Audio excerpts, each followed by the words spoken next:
Tonight, we take a look at the latest Strange New Worlds, then we'll discuss 4 episodes of DS9, but first, we'll open talking a little bit about the writers and actors strike. All this coming up right now on The Writer Brothers.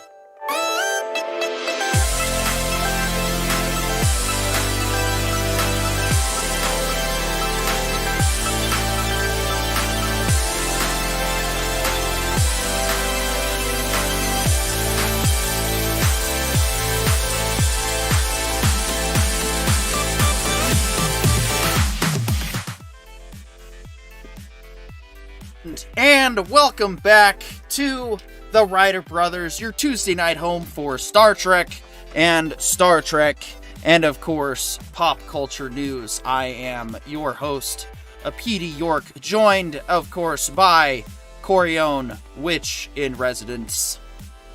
Thank you. And, of course, Pollo Zapatos. And, of course, occasionally chiming in when she can, H. Marie. Gentlemen, what a week it has been. Of course, we have got no updates, of course, regarding any Lucasfilm news, because we're just waiting for the official news to drop. That's the last thing that we have heard, is that we'll find out what fate awaits Kathleen Kennedy when official sources say it, or when it's public knowledge. And so take that as to whatever it means. Like I said, based on the information that we've had made available, my victory condition's been met. I'm just waiting for the official celebration like everybody else. It's all just a matter of time. So for any of the naysayers out there, Corey, what do we got that you're wanting to bring on here? If we're going to talk about the writer's strike, I have their demand list. Yeah, so of course this of course doesn't really matter what is going on at Lucasfilm at the moment, no projects are happening for any movie studio. So kind of doesn't really matter who's in command right now. Who knows? They might even try to push back Ahsoka another month to stretch out the drought that's going to be coming upon us very shortly. But why don't we go ahead and go through what are these demands here that they want? So, I mean, the demands are fairly reasonable, I think, overall, right? They want to increase the minimum compensation significantly to address the devaluation of writing in all areas of television, new media, and features. Basically, they want to get paid what they figure they're due based on how much money movies have been making over the last while. Reasonable. Standardized compensation and residual items for features, whether released theatrically or streaming. Basically, what they're saying is it doesn't matter how you release it, we should get compensated reasonably wherever you put it out. Address the abuse of mini rooms. Okay, so Cameron and I have talked about this one kind of at length. The basic idea is it used to be a writer's room on a series for like 26 episodes was like almost 10 people, right? Now, because a lot of the series are, only doing like 10 episodes, they're trying to get away with like 4 people in the writer's room. And because they're decreasing the number of episodes, they decrease the number of writers they need. And the writers themselves feel like that needs to go back up, or things need to be rearranged in such a way that they can have full writers' rooms again. That's not unreasonable, right? No, definitely not. Right. Ensure appropriate television series writing compensation throughout the entire process of pre-production, production, and post-production. Basically, they want to get paid throughout the whole thing instead of just like at one point in the process or what have you.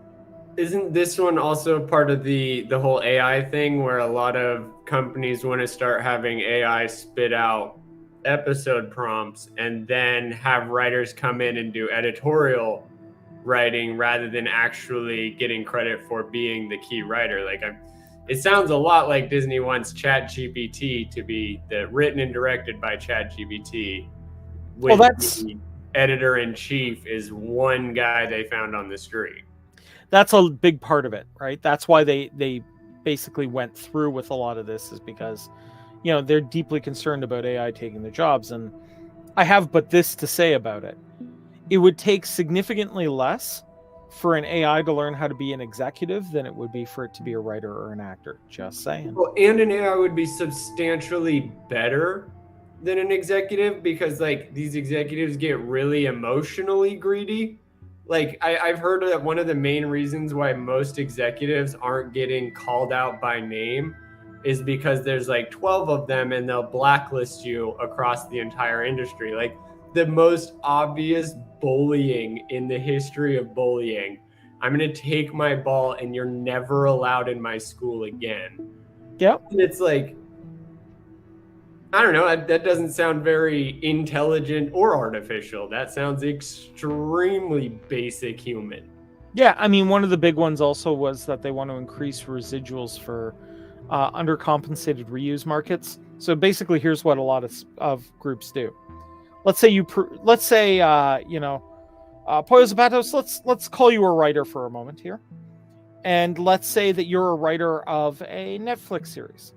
And Netflix makes the series. They put it up on their streaming service in North America for a reasonable amount of time. And when it starts to fade off, they sell it to their subsidiary in, say, India, like Hotstar. Okay, only instead of selling it at like fair market price, they sell it at like $5 an episode to their other branch of their corporation. And once they've done that, they give you residuals based on the fact that each of those episodes cost $5.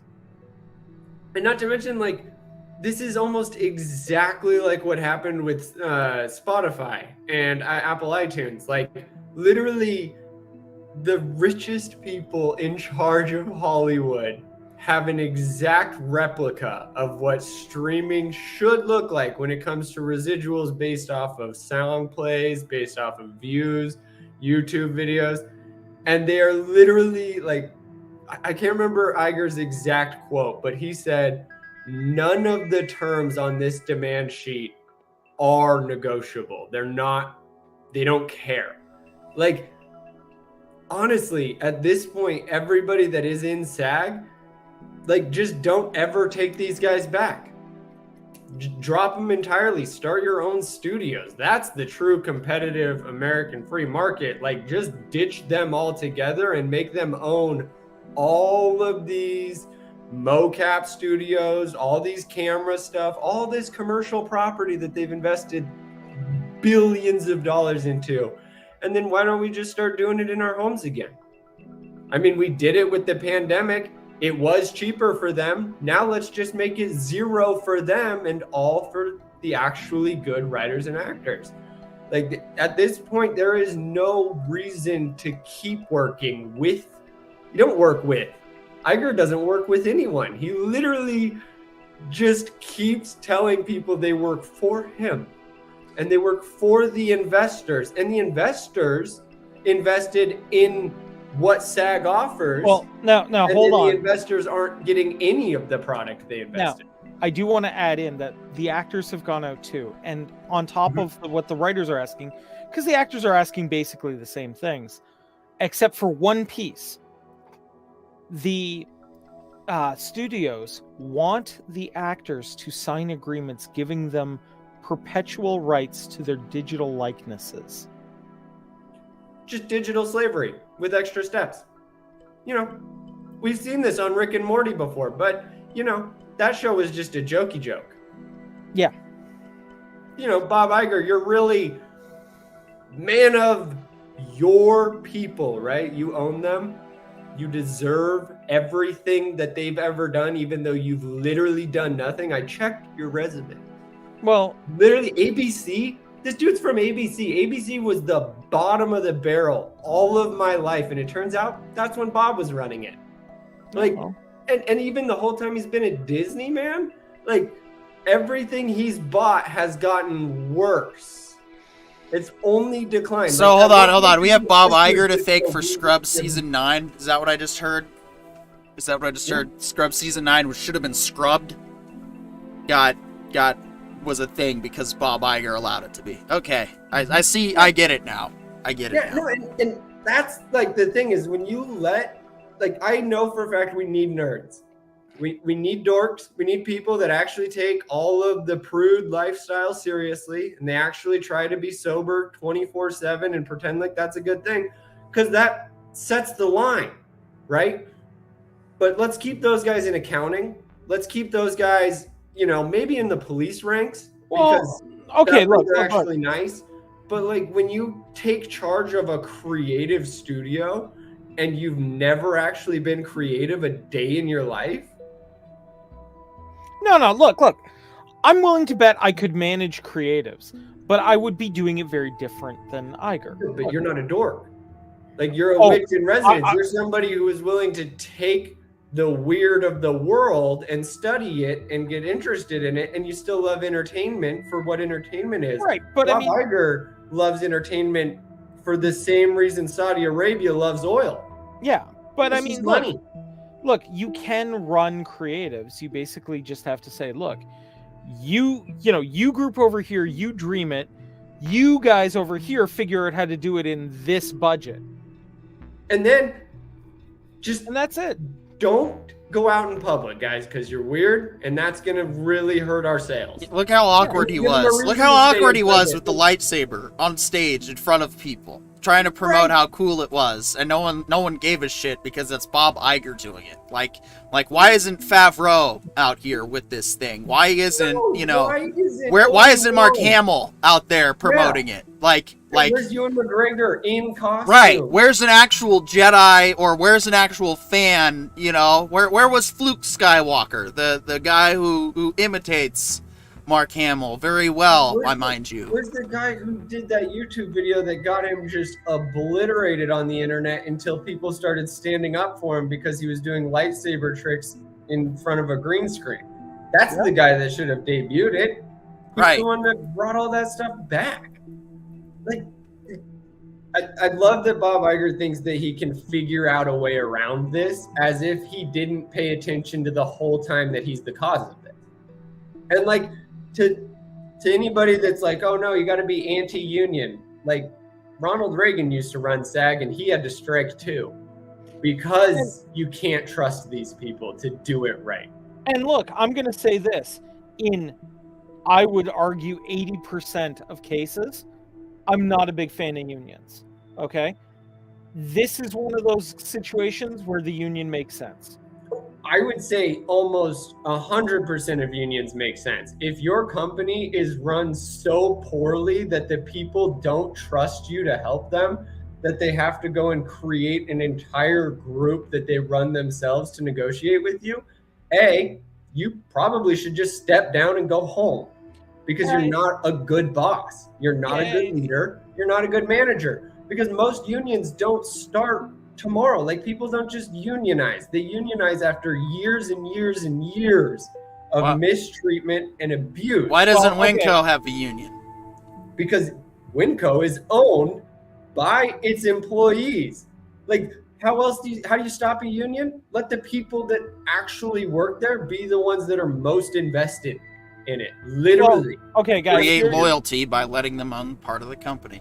Yeah, look, personally, I think a lot of these are good strategies. Here's my piece.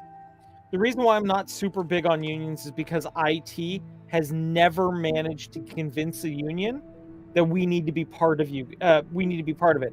And management will never let us join a union because, God forbid, the IT people of the world unite and decide to screw over everyone in a strike. That's gonna happen. There's no stopping that. If it's that's an that sounds like an inevitability. Oh, but it 100% is, even like across the industry. Remember when I said that there's only like 12 of these guys running this whole thing? They're all the same 12. They're the reason that we need a union. If we just fired all 12 of them and then picked somebody new who took a reasonable salary. Yeah. Hey, you better not get on that specialized server internet where the IT union has formed that I'm not allowed on. So I'm going to need you to spy on yourself and report back to me if you get on that thing. You better not. So I trust you. It's like there's no stopping it. But if you snitch on my brother Harvey Weinstein, I'm going to blacklist you. Yeah. Real all-stars in charge of this whole thing. Oh, dude. Like Me Too now is including slavery? Digital slavery? Like, are you kidding me? Like, did they do any of these rich idiots actually learn anything? Or are they 100% just branding executives? Yeah. Well, I mean, I'll tell you what most IT guys do anyway. Instead of having a union, we just move on to another job. We're so in demand. Right. That there isn't a need for an IT union right now, and that's just it. Yeah. Whereas that's the thing too, is I'm learning about these guilds and what I like, and I'm actually watching, stories that I'd never seen in any of the other strikes. And it's like, these are not, high paying jobs. This is like, they're just trying to live middle class. They want to be able to live with the financial security of middle class. So that they can actually afford to drive to the studio to be a part of production. Absolutely. Rather than, living in San Francisco and being choked to death by literally everything, including your neighbor. Yeah. No, exactly. Look, and this is why, like I said, I'm 100% behind it, right? Mm-hmm. I think they've got a good argument. No, they have a good argument. Iger's got nothing. What's he saying? He's like, these guys are terrorists. They're terrorizing my bottom line. Yeah, like I'm losing my money, and you know what? And this isn't what Iger said, but I'm gonna give it to him because it was one of his brothers. But they were like, we're gonna just let these guys go completely broke and hope they lose their houses, because BlackRock's been killing it, dude, buying up all the residential property and then screwing over entire states at a time. Yep. Yeah. No, it's. You ever notice how the most naive and ignorant leaders?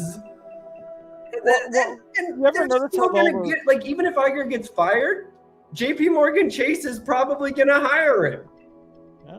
Well, all I can say is, you ever notice how those eminent domain laws only get used by the cops on people that just happen to have a lucky day, and not major corporations that are, running massive, Ponzi scams. Yeah, and just obliterating entire cities, social structures. Yeah, and then where are the plain clothes raids on the CEOs and all the people that need to be audited and surprise rated? Not even just surprise rated. Call them straight up. Make them freaking account, man, because none of them can. None of them are actually worth anything that they say they are. Even if you just did a productivity audit, I bet you Iger spends more time goofing off, playing whatever friggin' sport he loves, making up numbers. He's never generated a new title. Yep. Like nothing. He brings nothing. His brothers and all the rest of the teams, they don't bring anything. They just keep restoring old IPs and remastering old product because they don't want to pay for new product because they're cheap. They're risk averse, right?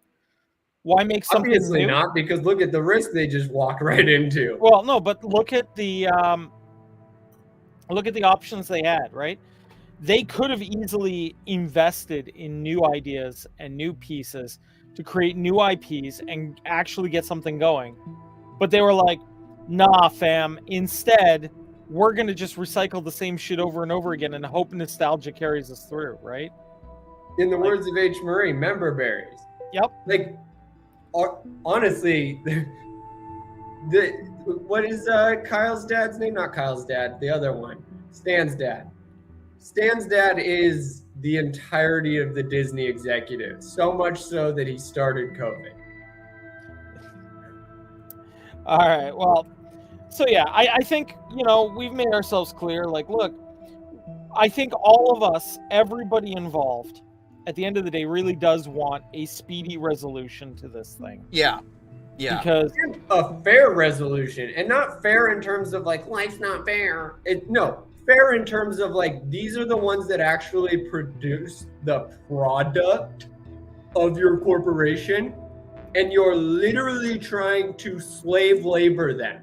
You are exactly as bad as the white masters of the South pre Confederacy. Like, you are equal to them, Bobby. I don't know if I'd go that far. Oh, I would, because the masters weren't the ones beating the slaves. They paid somebody else to do it.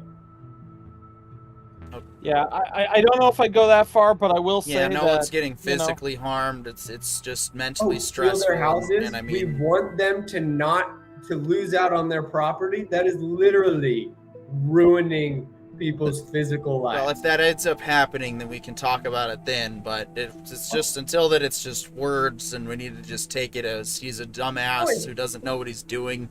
But this is a talk show, and these are words calling him out. Like, even if he's not as bad because he's not Thomas Jefferson raping his slaves, close enough.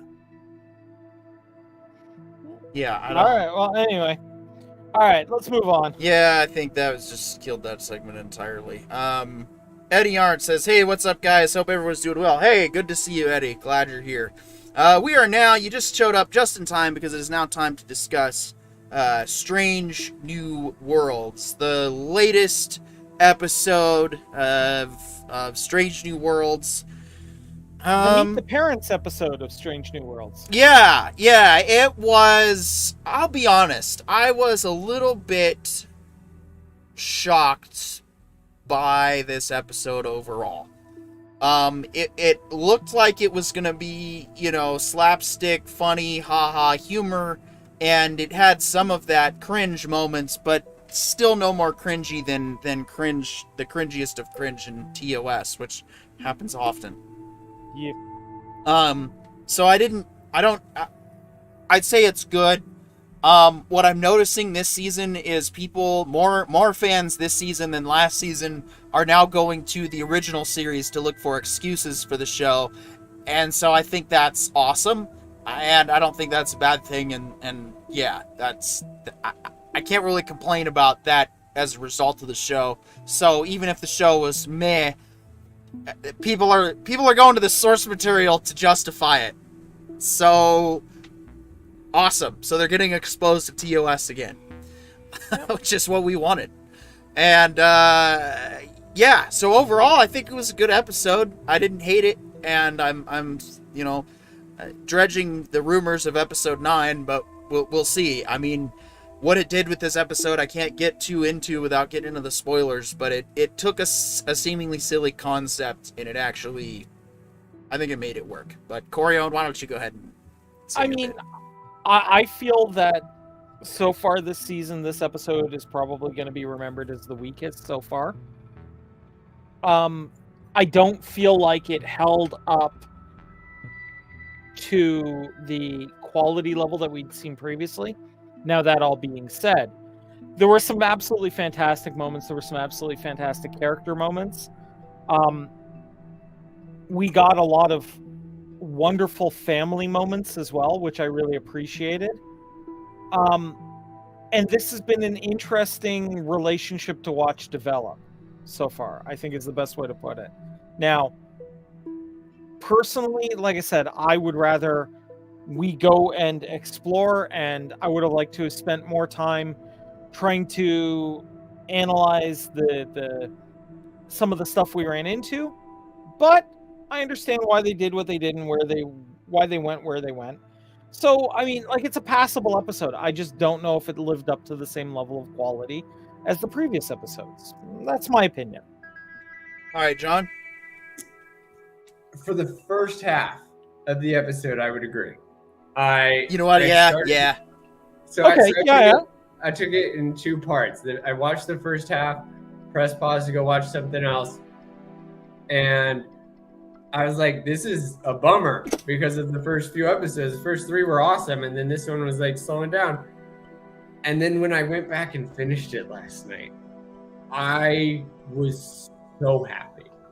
Like, Parker, the way you said it, like, they took what's normally a silly trope and actually made it heartfelt and like cohesive. And I loved it. Like, it brought a lot of actual personal emotion back up that I had never really dealt with before. And at the very end, I don't know, man, I felt even closer to Spock. And I love knowing now that, like, it did track. Everything they said did track, because, like, when you watch Spock in 2009 Star Trek, and he loses his mom, and he goes into rage, and that's how Kirk gets him to take the bridge, I was like, vibes.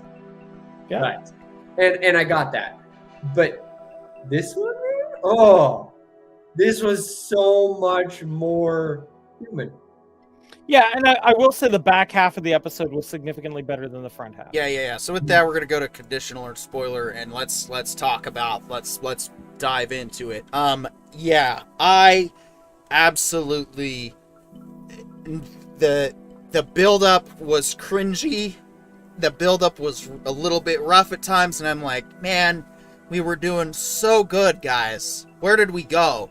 And then we got to the second half, and things started to resolve in a way that I did not see coming, for one, and for two, it was so wholesome, and it was so true to what TOS is and what it's supposed to be, okay? So here, Spock gets split in two because he and nurse that he's infatuated with get in a anomaly thing or whatever, and the aliens think that they know what's best, and so they repair Spock. They fix Spock by making him human, just like the other one.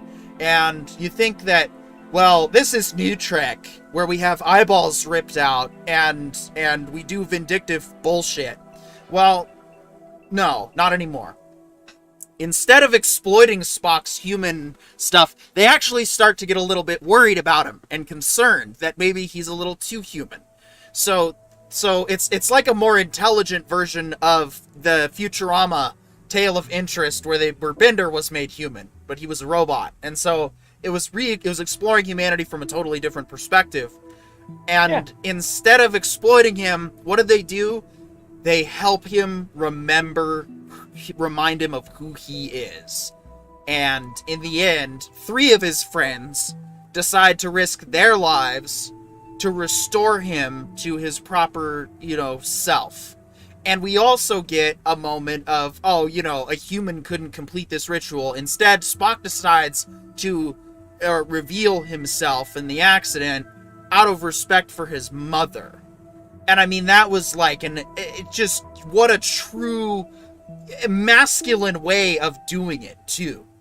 And on top of that, Nurse Chapel, she is 100% a human with human emotions.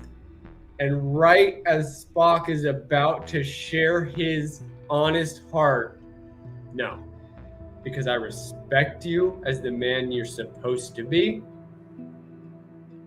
And that, finally, because of exactly what you just said, Parker, there's so much history throughout Discovery and everything else that's been coming out that she could have, just been like, I'm an independent woman who wants his man. And instead, she is a lieutenant of Starfleet who respects her fellow officers so much that she won't even let him, quote unquote, drunk talk his feelings. Yep. That's maturity. A good That- lesson to teach people, Yes. especially fans of New Trek. And especially because even when everyone was like, come on, Chapel, just tell them how you really feel. And what does she do? He's my friend. And yeah, I want more. But he's my friend first. Like, she's in love with the friendship as much as she's in love with Spock. And you see that line by line, action by action, all the way through, even when her drunk friend, and I'm going to call human Spock drunk Spock because that's the best way, in my opinion, to describe how loosey-goosey he is with his emotions and feelings, because he does, like, really, really hold it together. I was going to call it teenager Spock, because... Yeah. See, and that makes perfect. Yeah, and that honestly makes perfect sense to me. That it's a lot easier. Like the Vulcan, with great emotions comes greater control capability for control. So he doesn't have. So yeah, the Vulcan emotions are stronger. So too, is the capability of controlling those stronger emotions. And so when you take that Vulcan side of him, he doesn't remember his emotional control. So he can't keep it together anymore. And so that's why he's like, yeah, he's teenage Spock, because he never experienced human puberty to its fullest. He experienced a weird combination of Vulcan human, and in the end, he chose his Vulcan side to protect. And so that's why I think this episode further empowers the character, even if this was like prime timeline Spock, because we got to see what Spock would do, as not just what Spock would do, we also got to see what his crew would do. And it was all just, this is how you behave in this situation. When somebody is out of whack, not themselves, you don't take advantage. You do what you need to help your friends and help protect them. Yeah, and I mean... Tess Market says, yeah, hey dudes, any updates on Kathleen Feldy? Unfortunately, it's all quiet at the moment. Last we heard, we will find out with official sources, so either Sparrow's been compromised or is staying dark for whatever reason. We have no clue. We'll light 2 lanterns if by sea and 1 if by land. Yeah, we will absolutely have some kind of breaking news update, whether it's a short, whether it's a live, whether it's anything. I mean... Yeah, I was going to say, if Gondor calls for aid, we will ride. Yeah, so. We will do everything we can to make it happen. But we're at this point, so I'll just quickly recap for anyone just joining for that. My victory condition has been met. So if it comes out and she says, oh yeah, she's going to keep, her contract for a little while, then fine. I don't care as long as she gets the window seat treatment, meaning she has no creative control over anything, which, according to the Horseman, that is the case. She won't be a problem anymore. So, I don't know. And yeah, Dahlia Lightwood, yo, dudes, hey, good to see you. And Eddie Art writes in, I'm still loving Strange New Worlds. I love the fact that Captain Pike has his crew's back. For example, when Spock was talking to his mom and telling a lie, Pike was right there going along with it. Yeah, exactly. Pike is Captain Dad. But this is actually very close to kind of how the Coast Guard was shifting towards when I was in. Like, this is not that far departed from actual military life. And we actually... unfortunately, I think some of our Navy sailors are underway, so they probably won't be able to tune in. But yes, I mean, if you are a Star Trek fan and you currently serve in the U.S. military, especially if you serve in the Coast Guard or the Navy, even the Air Force or the Space Force, we definitely want to hear from you. And of course, Marines and Army, your experiences are also welcome as well. But just let us know if you're a Marine that you're going to be coming on, because we'll hide the crayons first. Yeah, Dahlia Lightwood says, the Kathleen Kennedy saga rages on. I'm in Las Vegas, so I don't know what's up with New York. Vegas is hot. Yeah, it's pretty warm where I'm at as well. That was in response to my joke, because I honestly read that as Delilah Lightwood, so I was saying, hey there, Delilah. What's it like in New York City? Ah, okay. Vegas is dope. No, Vegas is one of my favorite towns. I worked there for on and off for many, many years. It is a fantastic place. And 100%, the actual people that live in Vegas are really wonderful people. So, yeah. Test Market says, thanks. Yes, I would guess the silence could very well show how they know of the videos. Exactly. So I initially said that what would probably happen is Kennedy gets fired and then they're going to hard press Ahsoka, pump it up. What did they do instead? They started putting they put the new Ahsoka trailer out, and they're kind of starting to try to get Ahsoka. But the problem is, now we're hearing stuff from the Acolyte, and we're hearing stuff, and I actually had a thought about that. The Rey movie stuff. Because I don't think Daisy Ridley confirmed whether or not there was an actual shoot, and I don't know if she could say anything or if they signed NDAs, but I had a thought about all of these supposed photos. Okay, why is it that we're getting leaks from, like, cell phone pictures of screens? Like, why aren't they just able to, like, screenshot it and clean it up? It makes me wonder if this stuff is being AI generated, and they're taking pictures of the screen to make it look distorted, so that way it looks authentic, but because it's an AI, obviously if you show the original AI image, someone's gonna go, AI. But if it looks distorted enough, well, that's clearly a production photo, right? And it's like, guys, the Acolyte, there's no Rey movie script. How would there be a shot of Rey pregnant if there's no script, if there's been no movie? Could they have done some demo reels, test shots? Sure. I get that. Yes. All I can say is I'd be very curious how she's filming anything right now for Lucasfilm, given that she's currently working on her latest project. Sometimes I think about dying. So, I mean, she'd be on the set of that. Currently, isn't she part of SAG? She's in the UK, not Guild of America. Yeah. Dahlia Lightwood says, Ahsoka looks pretty cool. There's just too many female characters out of it. Well, it's Jon Favreau. The hot guys could be on standby. I don't know. I hope for your sake and those who like or into hot guys, hot masculine men on screen, that you get it. Because I believe everybody should get some enjoyment out of Star Wars, but at the same time, let's keep it PG-13. Where's the lead on that one? Yeah, why has Disney removed all hot people from their movies? The gals, too, they're just sort of... And I don't know either. Like, if you want to, expand the whole beauty is in the eye of the beholder thing, fine. You can put those other, people out there, but you don't have to remove. You don't need to subtract, okay? Yeah, just rely on addition. Not changing the frame. Yeah, look, I mean, to me, and, okay, this is my personal feelings on it. Your feelings may differ.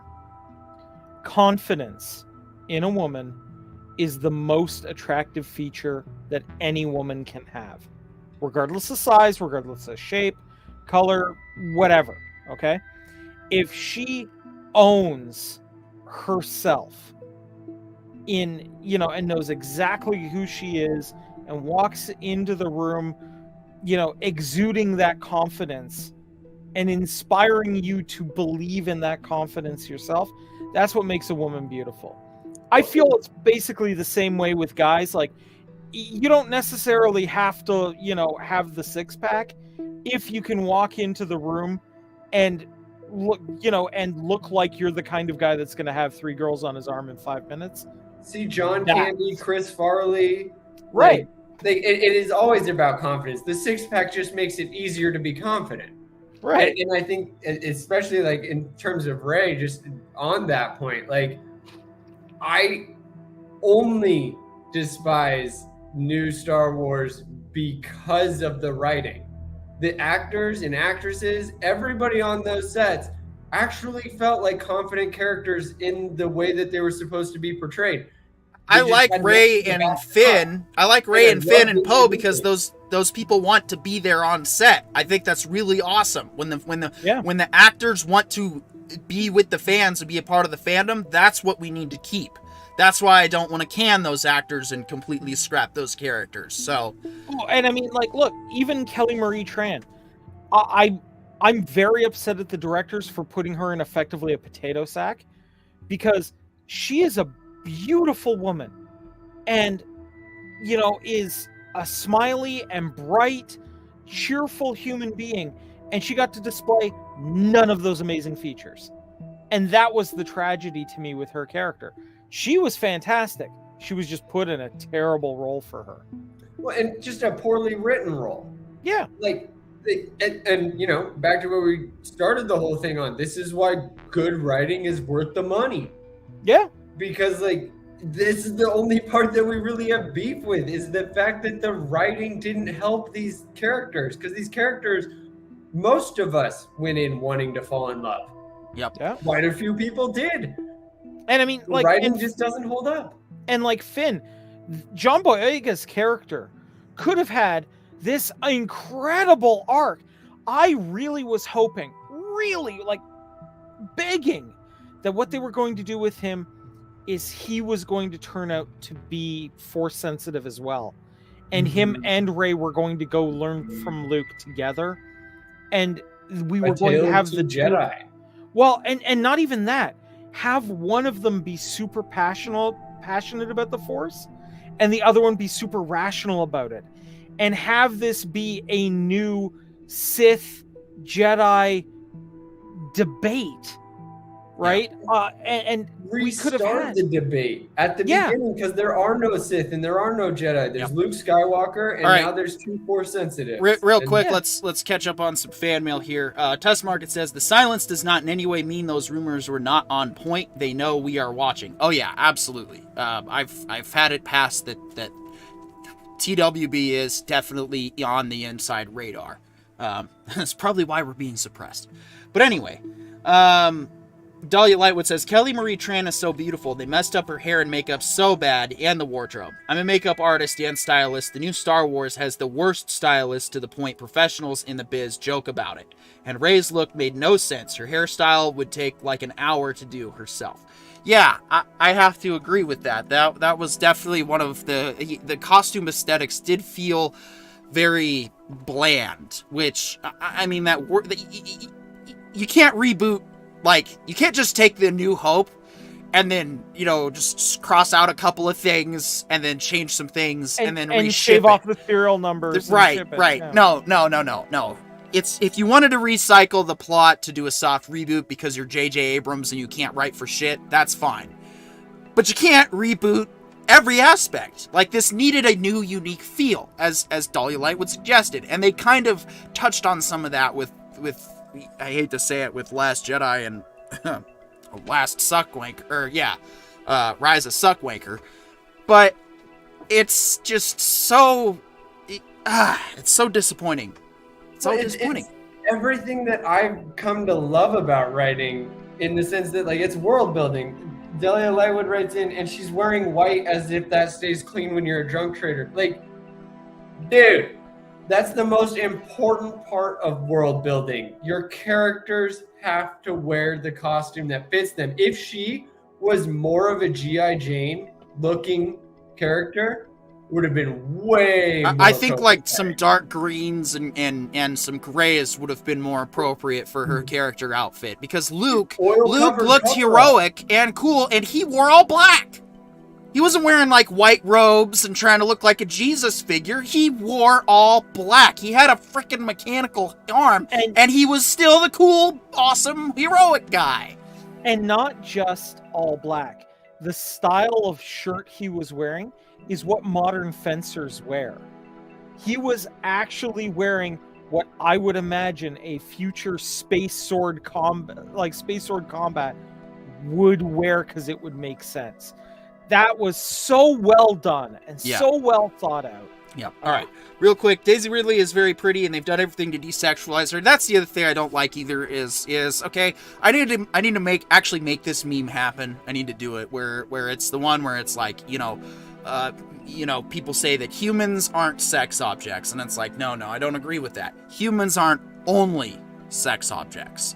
That's where what I firmly believe in and support, is that, yes, you can be sexually feminine and you can still be an awesome badass and be, yes, more than just your body and be a personality. It's totally acceptable. And what I would say is the way forward. Desexualization is unnecessary. It goes against everything natural. Like, everybody talks about survival of the fittest, but Charles Darwin also noted that it's actually survival of the sexiest. Like people don't want to be with unsexual people because there's no reproduction. Am I jealous of people that have life on easy mode that could simply sell their bodies and, buy? Yes, I'd love to take nudes of myself and sell them and have a new Camaro tomorrow. That would be awesome. It's not going to happen. No one wants to see that, and that's okay. I'm not actually. I probably actually wouldn't do it. I've tried selling smut. It's not for me. I just can't do it. It's not. Yeah, but I'm not going to take that out on other people that do. That's stupid.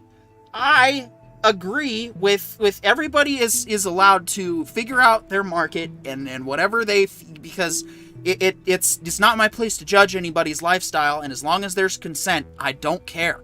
It's not my business, and that's all that I think that at this point needs to be said on it. And as Dahlia Lightwood would add, humans are sex objects. It's okay. Sex sells. Movies are visual. Nobody wants to watch a movie full of ugly people, period.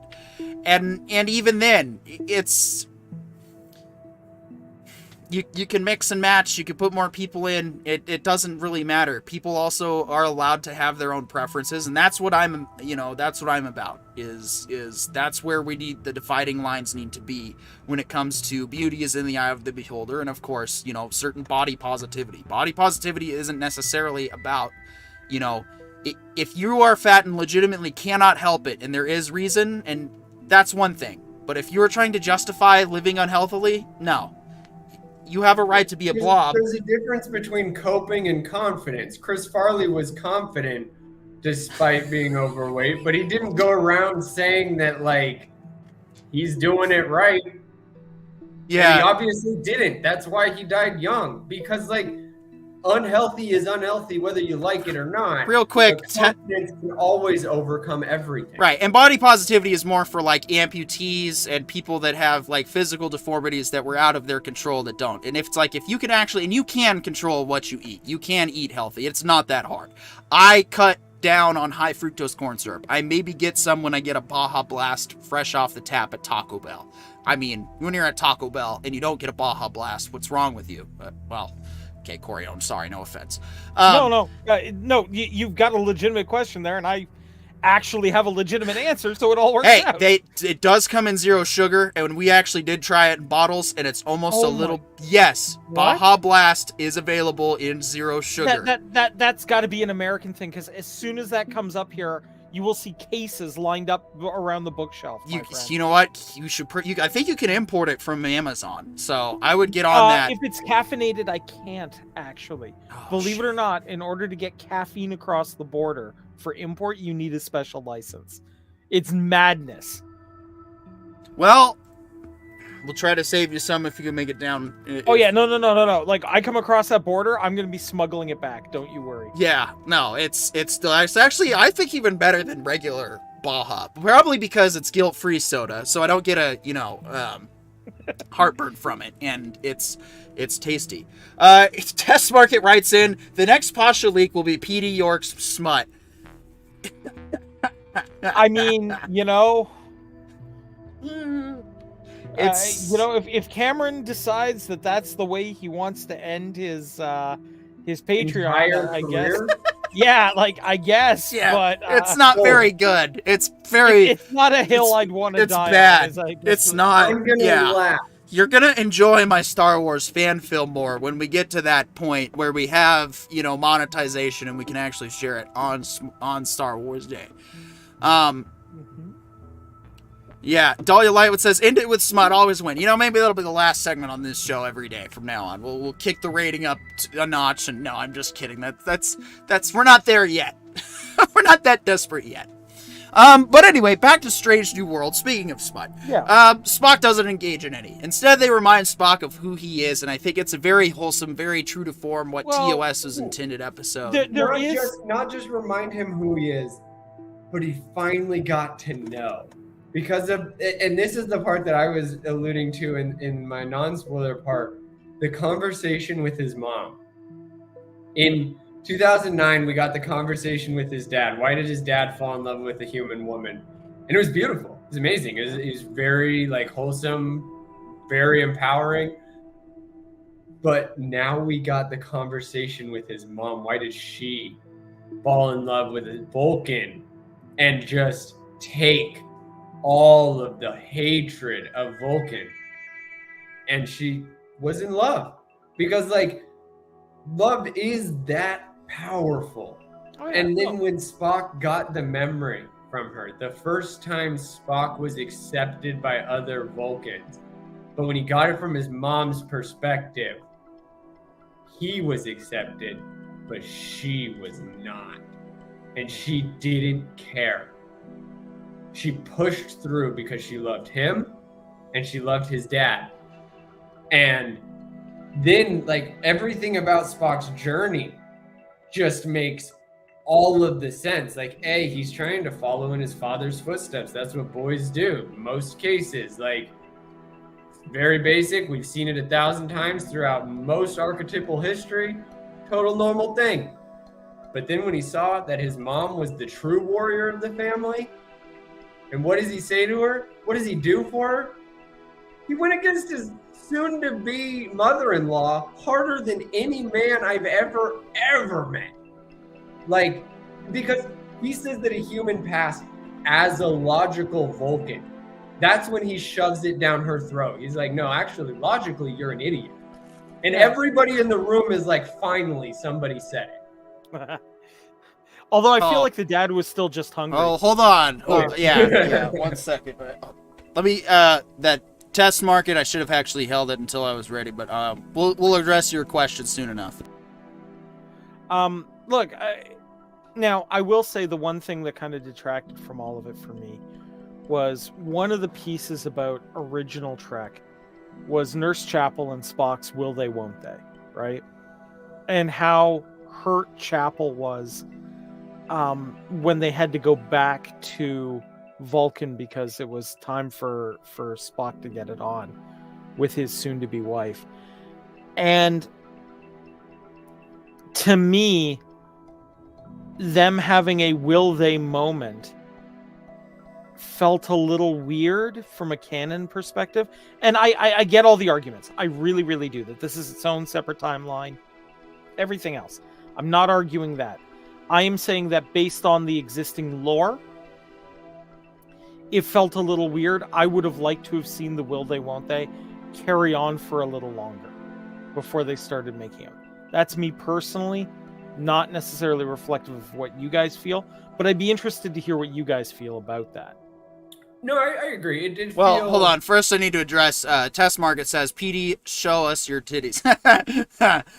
No. Captain Shaw classic.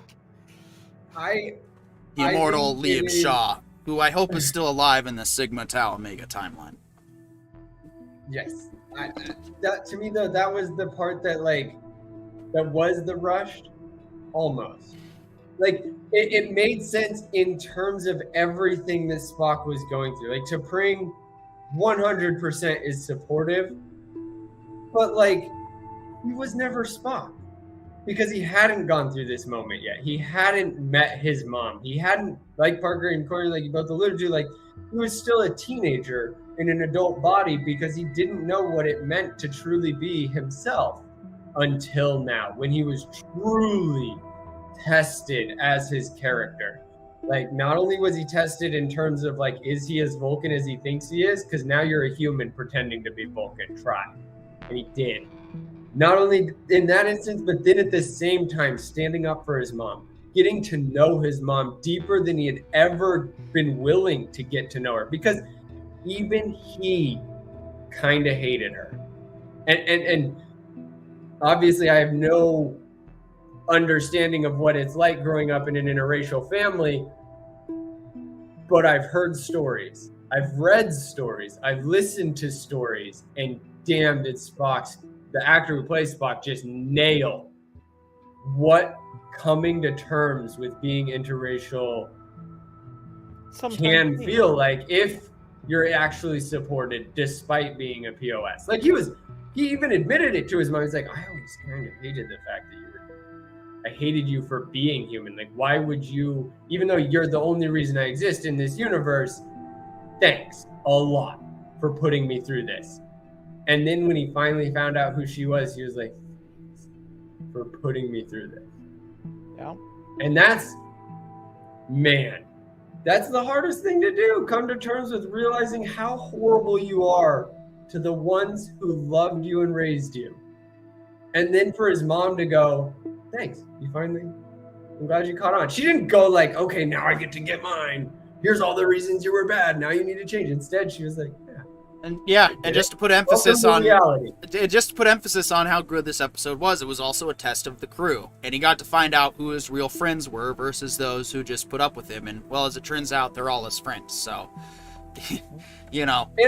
And it turns out how much they're willing to go through for each other. They went to war for Nurse Chapel, who was going to war for the guy who was getting married to somebody else.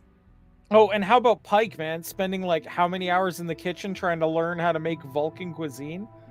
And being the captain of the ship, disrespected by some civilian. Oh man. Get off my ship! And instead he's like, all right. Yep. Like he just took it. Like an adult does. You know, like you almost half expect him to be like, get off my ship. No, I'm not allowing you to use the transporter. No, I am not calling you a shuttle. Just walk out. Yeah. Yeah. Because, he's the captain. If he was even 1% less mature, yep, it would have been a fight, and there was none because he was like, he knew what he was doing. He knew what he signed up for in every sense of the word. Even when it got really weird, like the husband kept kowtowing to his wife, who was just being a bully for being a bully's sake. And then when Spock stood up to her, nobody joined him. Nobody helped him. Even though everybody wanted to, they all still maintained the maturity because only Spock was in the right going off like that. Nobody else was in the right. That all being said, I kind of want to see more of Spock's potential father-in-law. Like, I kind of want to see him without his wife, like, just visit Spock and, just, like, hang out with humans and be like, no, I kind of like these guys. Like, these guys are kind of neat. I can understand why you'd want to be here, right? Yeah. Mm-hmm. Yeah, definitely. Like having a meet the parents kind of moment. Like, it would be a fun... This is definitely, if even though there was the big kiss at the end, it is theoretical that this is the only time that they have that super passionate moment because Spock still is logical. Spock still will decide eventually what to do. So it's like, he could go with Chapel, and if he does, I really want to see T'Pring's dad come back because then it's like best friends with your parent or with your ex's parents still.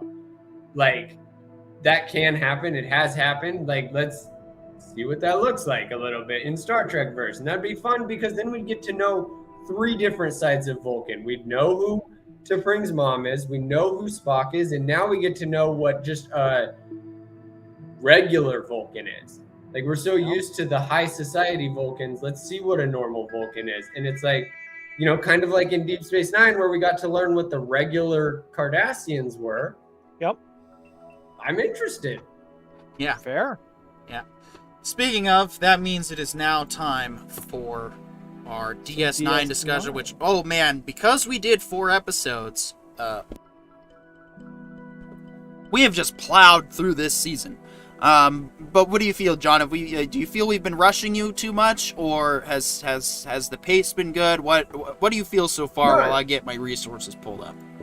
For me, like, 4 is actually the number, mostly because I'm not wholly interested in the visuals, and it really does like start to tire me out, not really wanting to watch literally, but like listening and hearing and witnessing good writing, as I've always believed there was. Like, man, 4 episodes is a good number. I feel like we got like 2 solid different arcs in these 4 episodes that stand alone and stand really interestingly alone.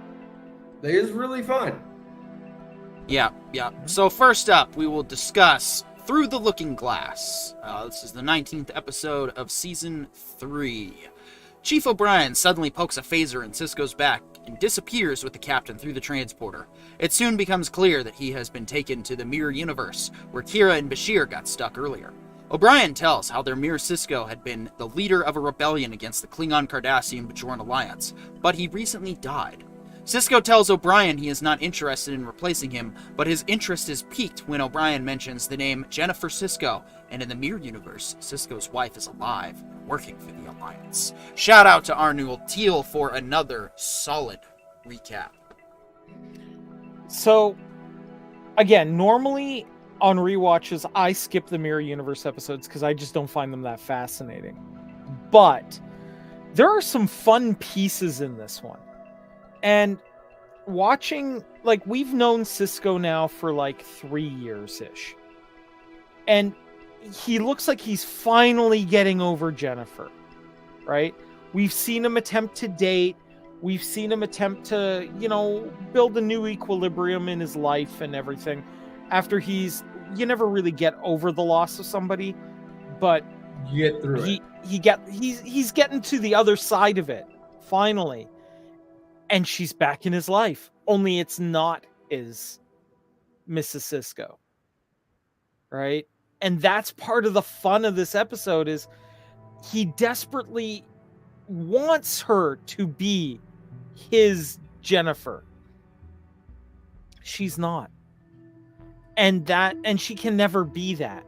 And that's, in a lot of ways, what makes this episode work to me. Yep. Oh, yeah. Yeah, especially in terms of, like, she's not his Jennifer, but she's also, like, he's not the Cisco that lost her.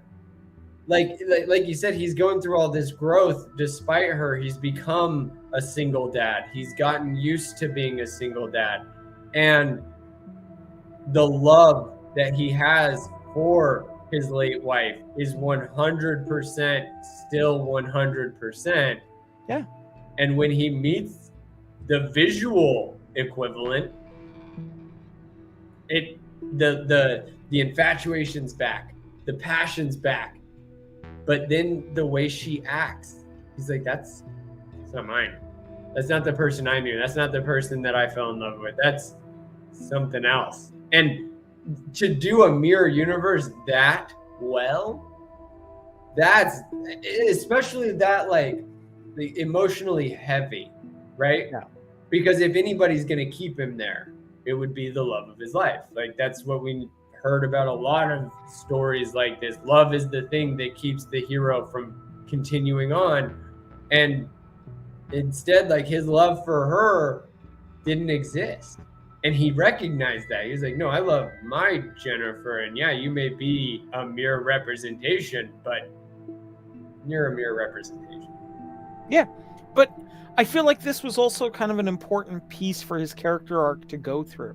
Mm-hmm. Well, this isn't just an important piece for his character. This is an important piece for everybody who has a problem with the concept of multiverse. Like, the biggest argument, against it that I can't, that just, trying not to be too rude here, but that it just annoys me, that is really not well thought out and is very cheap, is the whole, if there's nobody, there's no consequences when someone dies. And it's like, no, that's not true at all.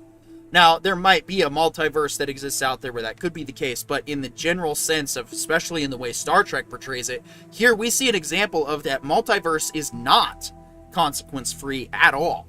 This is not the same Jennifer. This is a totally different person who just probably shares the exact same genetic makeup and similar personality traits, but because, well, our personalities aren't just built from within, they're built from externally as well, and we can change our personalities and also too. Built together. Like, part of being in a relationship, you grow to each other. And the Cisco of this mirror universe was cheating on Jennifer, which means Jennifer got a whole different Cisco, right? Whereas, like, the Cisco we know would never cheat on Jennifer. No. And that's a whole different Cisco. And I love the parallels. I love the actual critical examination, because, like, sorry to go back to Rick and Morty, but, like, that was kind of what they were trying to say the whole time, was that, yeah, Rick technically can go find the closest approximation to what he left behind, but he never is going to get back what he lost. And they, you know, they spent 7 seasons trying to prove that, whereas DS9 did it in 2 episodes. Yeah.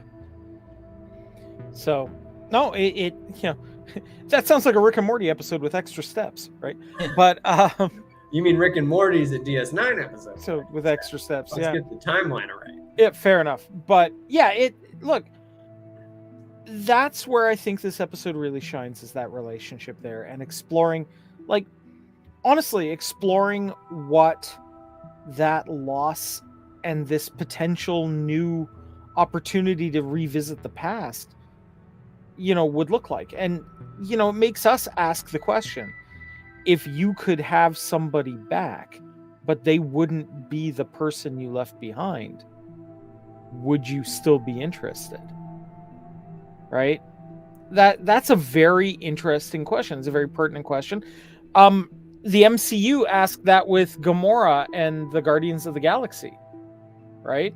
It asked the exact same question. I feel like this one was done a little better because we didn't have time travel shenanigans involved. And it was slower and more focused on answering that. Yeah, but it's still there, and I thought it was fantastic. Yeah, this is a lot of fun. Yeah. No, this was definitely one of the better examples of a mirror universe episode done right in exploring that no, it is not consequence free. And that's why I think DS9 really shines with these episodes and actually gives them purpose, because they make it worthwhile. All right. I think we've said all we need to say on that one. So let's move on to a mini arc 2-parter that is one of the best of the entire all of Star Trek, in my opinion. And of course, we will explain why. Garrick's shop explodes. Luckily, the tailor isn't hurt badly, and Odo immediately expects foul play. Odo immediately suspects foul play. Odo asks Garrick if he can think of possible suspects, but the Cardassian seems rather uninterested and frustrates Odo's investigation. After evidence of a pheromonic sensor in the bomb, a method favored by Flaxian assassins, and a Flaxian had just arrived on the station prior to the explosion, Odo decides to interrogate him, but his investigation won't stop at the Flaxian. Shout out to Arnold Teal, not your best work, sadly, on that one. Gotta check some of your words and uses thereof, but hey, at least you tried. This is, like, we get a lot of character development. This is where we get to, you know, understand and appreciate a lot of Garrick. So it's Garrick heavy to begin with. I think we should probably just talk about both episodes at this point. Yeah, the Die is Cast, which is the follow-up, which I'll just read the storyline for that. The joint Romulan-Cardassian fleet approaches the station. Sisko is ready for the fight, but the fleet immediately goes through the wormhole, on their way to destroy the Founder's home planet. Sisko wants to pursue them and defies Starfleet's orders to stay back and guard Bajor. Meanwhile, on the fleet, Inabram Tame gives Garrick his first assignment: interrogate Odo and find out about possible planetary defenses of Founders. Garrick gets a device which prevents changelings from altering their form. Yeah, so for the record, the first one of this 2-parter was directed by Avery Brooks, just as a heads up. Which could explain why he's in very few scenes in this. Yeah. So just as a heads up. But this is probably my favorite 2-parter up until this point of Deep Space Nine. I love Garrick-centric stuff. I thought this was a fantastic episode to do. And, you know, we get some spy versus spy stuff. And who do you take in, like, a James Bond episode? Dude, you take the Constable. To add that grounding to this whole James Bond-esque level event, right?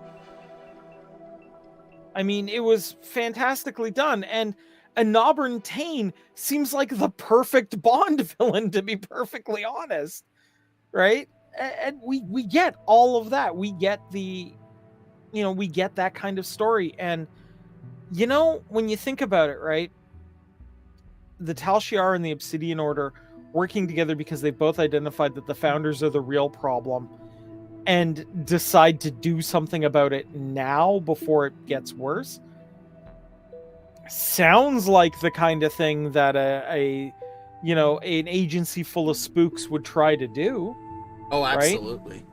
Oh, definitely. Yeah. And, we saw little bits and pieces of this building episodes before. You remember when the clone of Riker took over the Defiant and went off to try to expose a group of ships that Cardassia didn't know about? That's where the ships are. That be them. Yep. Right? We had little hints along the way to build to this, and that was what made it fantastic. I also want to talk a little bit about Michael Eddington. The dude gets orders to make sure, to sabotage the Defiant if they try to take it out. And it was an interesting discussion on the bridge, because they're like, Eddington's like, look, I'll go down to the brig if you want, but you still need a good officer. And everyone's like, why the hell would we trust you? And he goes, because I was under orders. Yep. Right? And now those orders are carried out and I can actually do my job again. And that's a very valid, salient point in favor of Eddington here, who's not one of my favorite characters overall. But he does make a good point. Like, what was he going to do? Not only that, but Sisko challenged him, because Sisko respected that as well. He's like, look, I'm not your commanding officer originally. So I get it. You listen to the other commander, but... Well, he listened to an admiral, right? I mean, mm-hmm. He literally followed the chain of command there, right? Yeah, and then when Sisko was like, look, I trust people that wear this uniform. Do not make me change that. Like, that's a leader, that's the only comeback that doesn't belittle or denigrate camaraderie. It's like, I understand. I do not ever want you to do it again. Don't make me regret this, because I will make you regret being alive. Yeah. Without saying that, without going that far, by just saying, no, it's the uniform that makes me think you're being honest. If you're the reason I can't trust anyone else in the uniform, what's that going to be like? What do you think that's going to do to me and to Starfleet as a whole? And he listened. Eddington actually took that and was like, yes, sir. I understand. Like, just it was enough of an admonishment without making him feel bad, but it also made everybody's position clear. It was incredibly well done on Sisko's part. Yes, and just so well written, Yeah. Like, and executed. Just I went off a few episodes back about like the lack of social maturity sometimes, mostly in terms of like war game maturity. But as far as like literal social maturity, DS9 has always been demonstrating what social maturity looks like in a TV show. Yeah, very much so. I mean, this is exactly what needs to happen with Star Trek Legacy, if that ever gets off the ground. This is what Orville Season 3 started demonstrating after being Family Guy in space for about Season 1.5. And then it's DS9 really is the golden standard for sci-fi, in my opinion, because I know there's people out there who like their hard sci-fi, and I respect that. You will always be welcome here to debate and argue those ideas, but I have an appreciation for it. I, however, am a science fantasy writer. I like Star Wars. I like Star Trek. Like, I'm into the ships. I'm into the travel aspect. I'm into the philosophy. I'm into the episodes that explore spirituality because they broaden our perspectives, and they're part of what fulfills Roddenberry's idea of a utopia and a utopic future and getting along, is the fact that we trade these ideas and perspectives. And so DS9 delivers that without betraying the principles of the Federation. And that's just it. The principles of the Federation, they aren't hard set. They have to change, they have to grow. Roddenberry had to learn the hard way that Star Trek needs action in order to grow. Star Trek cannot remain stagnant. That goes against what Star Trek is about. Star Trek is about progress. Well, it also has to progress. That means Yeah, and- having more action-y Star Trek. That means having more serialized Star Trek. That means having animated Rick and Morty Star Trek. I know. You don't have to like it, but it was inevitable. It means having Prodigy Star Trek, which that show needs to come back. I don't know why they got rid of it. That was a stupid idea.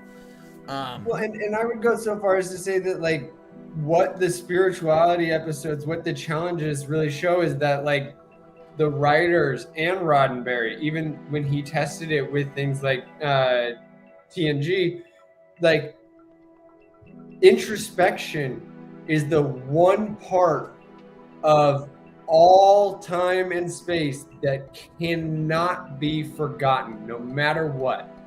Like, if you do not look inward, you're never going to progress outward, because you have to know yourself and seek self-improvement, even if you live in a perfect society. Oh, Because- I've never met a dude who goes on deployment and doesn't spend some time in introspection. Exactly. I love the way it's illuminated throughout this entire DS9, but just through the universe that is Star Trek.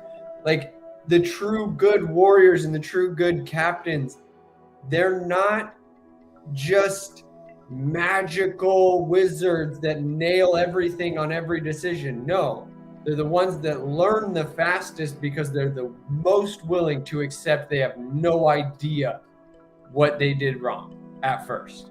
Yeah. But they know they did something wrong and they need to define it, adapt, and then overcome. Yep. That's where the true hero is born and bred and maintained.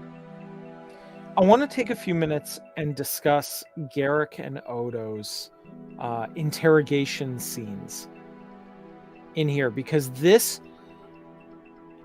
was two actors that they threw in a room together and just let them go at the scenery, right? Like, there are still teeth marks in that scenery to this day. They were chewing on it that hard.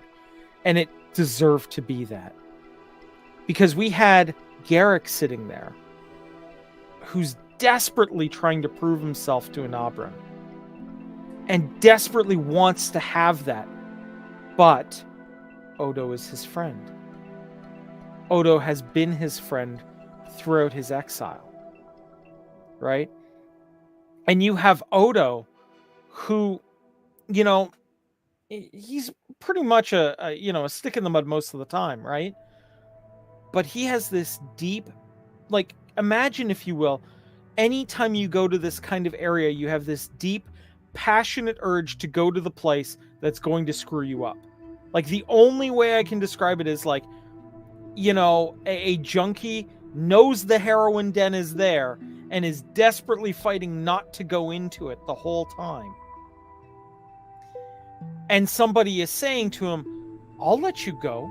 I'll let you go in there all you want and go, you know, do whatever you want. I just need some information. Right? H. Marie wrote in poor Odo in this episode and agreed, but also disagreed, because finally Odo delivered his humanness. Like, the parts of him that he's been learning on DS9, the parts of him that he has made himself the constable. Yeah, when you're tortured, doesn't exist. You can be the most stoic person in the world, but, like, waterboarding is waterboarding is waterboarding. You're going to do whatever it takes to stop the torture. And as a heroin junkie in this scenario, like, yeah, the thing that will stop it is if he's willing to be followed into the Dominion, into the problem. And, like, that's rough. And that, to me, it's like, finally, now we even really get to see who Odo is. Because, yes, under torture, he did crumble. But then when he was able to break out, where did he go? Home to DS9, not home to the home he was screaming to go to. Yeah. And, you know, it speaks to his character. It speaks to the two of them interacting like this. Because, let's be honest, before this, Odo held all the cards in the relationship. He could have easily had Garrick ejected from the station or what have you. Yeah. the situation's now completely reversed, right? Garrick in that room has all the power, has all the control, has everything that he thinks he wants, but Odo is his friend, right? This is personal, and he knows it is. And, yeah, H. Murray, I get you. Good, pour on Odo. Pour on Garrick, too. Like, nobody in that room leaves it a saint. Well, actually, I would say in this instance, like, this was Garrick's saving grace. Yeah. Like, from here on out, now Garrick knows that he's not just a spy. He's not just forming profiles and character assessments of each individual Starfleet or main officer on Deep Space Nine. No, it turns out Garrick was in exile and was found and has been respected as an individual despite being in exile, despite being the shame of Cardassia. And instead, now he's finding out that, like, oh, they're literally using me. They are taking the one thing I want, using it against me, just like I'm doing to Odo. Yeah. And he has to learn that in the worst way possible. But sometimes when you're a Garrick level sociopath, liar, spy, you have to suffer that bad, or else you're never going to know who you really are. Yeah. He spent too much time building walls, and what destroyed his walls? Garrick. Garrick's the one that broke his walls, because he watched Odo, a fellow exile, do exactly what he was doing and realized how gross it was, realized how stupid and vain and just selfish it was, and realized that he didn't want that either. He actually liked his friends, not just Odo, but the ones that were waiting for him on Deep Space Nine. And again, back to the social maturity, when Odo has the opportunity, like you said, Corian, to kick him off, to get rid of him. Like, nah, payback is a beat. Instead, Odo's an adult. Mm-hmm. I understand. I get it. Sometimes we follow the wrong orders. Sometimes we do the wrong thing. But you owned up to it. You apologized to me, the one you offended. I don't care anymore. I'm like, I don't automatically, trust you implicitly, but also at the same time, like, I can't just hope that you're going to be perfect every day. And I also can't just hope that you're going to never do this again, because I'm not naive. Instead, I respect you for being just as failing as the rest of us individuals. And really, when we talk about failing, I mean, you have to touch on Anabran Tain, right? He is a Shakespearean tragedy playing out. And I love that at the beginning of this episode, they talk about Julius Caesar, because Anabran Tain's fall is effectively Julius Caesar's fall as well. And it maps really, really well.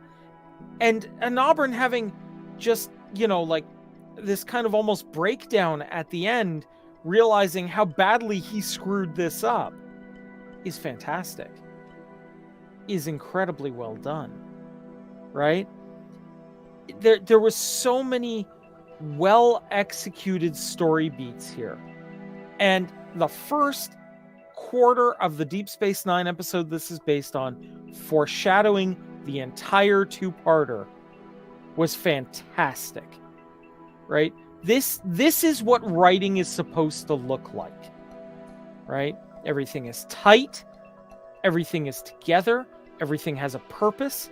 There's no dangling, Chekhov's guns. Everything that is shown to us is used. Everything that is used has a purpose. Every purpose has meaning to move the plot forward. We literally go from noir murder mystery, attempt on someone's life, to conspiracy spaceships are now going to attack the founders. Like, this is the top-notch quality conspiracy mystery box writing that this is the stuff that the writers of all Star Treks need to be watching. Like, and on top of that, don't forget the part where it's like the Cardassians and the Romulans are ready for war every single time, and this is what you get when you rush it. This is what you get when you just try to blitzkrieg your way into unknown territory, trying to just pretend like you're smart enough to figure it out through the fog of war. This is what happens. This is why strategy is important. This is why slow study, research, analysis, step-by-step planning is absolutely fundamental to good planning and execution. Because otherwise you end up just like this. Like, yeah, we're just going to torture this guy that's supposed to, you know, technically have hidden secrets. And that's going to give us the answers, and then we're going to go blow them up. End this war right now. Well, and it's even then we find out even then that's not the case. It's literally turns out to be like we learn who the founders are now. Like they don't just observe and infiltrate. No, they manipulate. And they move pieces, and they play shadow games. Yeah. Like it's like if the CIA was the founders, it wouldn't matter who says what on any conspiracy. It doesn't matter because any of your friends and family could be replaced by a founder in the CIA, and then that's that. Goodbye. Or you're gonna change your tone and message, be like, I'm just kidding, guys. All that conspiracy crap's load of crap. You know? Oh, no, look, 100%. If the CIA was made up of founders, Russia would not have had a chance. Oh, no, it'd still be going on. It'd be going both ways, like, even worse now. Like it wouldn't just be Ukraine. No, they'd have, like, all of those other, you know, former Soviet countries all marching to the front lines. But anyway, the point is, it's so much more. It's like that is how bad of an enemy we're now dealing with. We're not just dealing with, okay, you know, some angry shapeshifters that, you know, are mad at the universe so they want to be left alone. No. They're the paranoid, schizophrenic neighbor that is now making things happen, changing your reality to suit their isolationist needs. Like they just destroyed the Romulan version of the CIA and the Cardassian version of the CIA in one trick play, all because they were like, yeah, we need to make a first strike on the founders, and they blew up their own planet. That's how much they don't care. They got rid of their own world just to destroy shadow factions. And when you consider too exactly what that founder said, the Romulan founder says, after this point, the only things we have to worry about are the Klingon Empire and the Federation, and I seriously doubt they're going to be a problem for much longer. That should tell you exactly, John, where the rest of this season is going to go. And I love that because for decades, the Klingons and the Romulans, and now for 3 years, the Cardassians have just been equal in in opposition to the Federation. And the Dominion was like, oh, those are your biggest enemies? Watch this. Yeah. And not just hold my jar of goo, you know? But on top of that, like, this is why the only reason the Federation is going to win is Odo. And not in the sense that, like, Odo's their secret weapon, but in the sense that the Federation continues to convince Odo that it's better to be a part of the Federation than it is to be a part of whatever that is. Because they call themselves the Dominion, but in reality, they are the tyranny. They are just pure tyranny. Well, the Dominion is exactly the opposite, equal and opposite of the Federation, right? Exactly. The Federation could have absolutely been the Dominion. Right. And the difference being the Federation speaking of the mirror universe, the individual, and the Dominion integrates the individual. Yep. And that's such a thing that like it's there's so much benefit to being a group and being a team and being a part of an organization. But if you lose yourself in that organization, you're crippling the organization. You're hurting the organization by not being your own star, by not being your own piece, your own addition to the group. If you are literally just another pawn in the system, you're still getting taken out in one hit. And yeah, doesn't hurt the greater system. But then also, like, what is the Dominion building? They haven't built anything. They don't have great, awesome cities of awesomeness. They have all the worst parts of society: tyranny, oppression, subjugation, fear, and that's all they've got.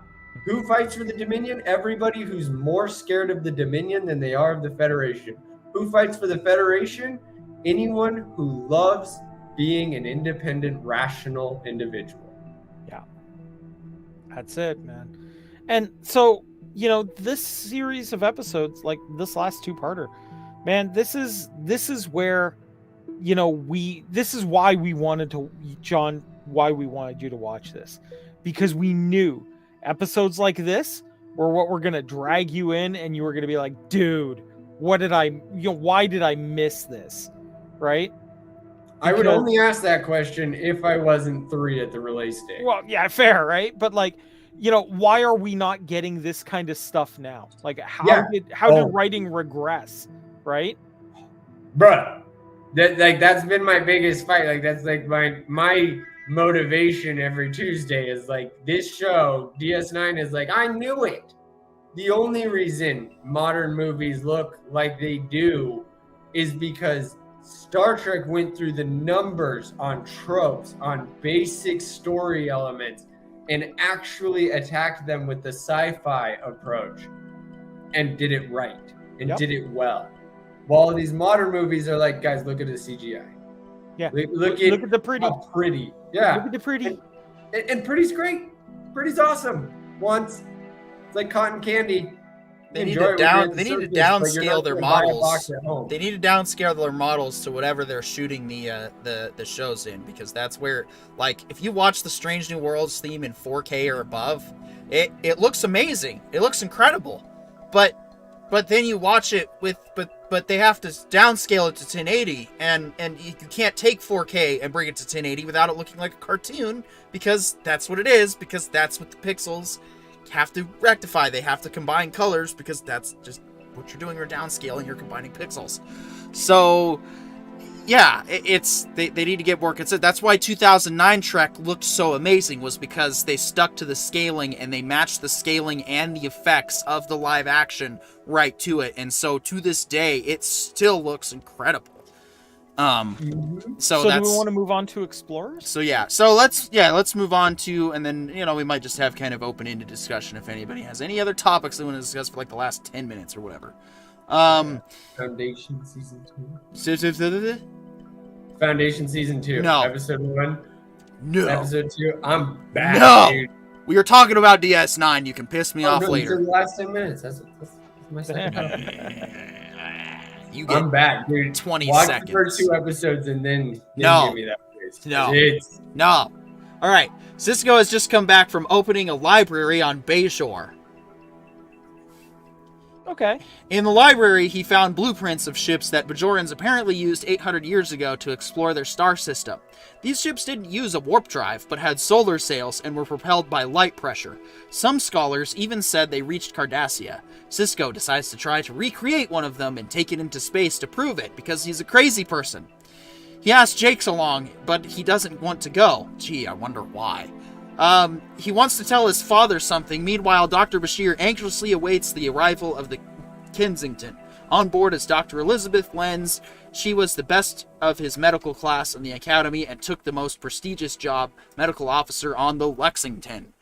When the two meet, she completely ignores him. Bashir doesn't take it too well. Shout out to Arnu Teal. That was an excellent synopsis for this episode. Yeah.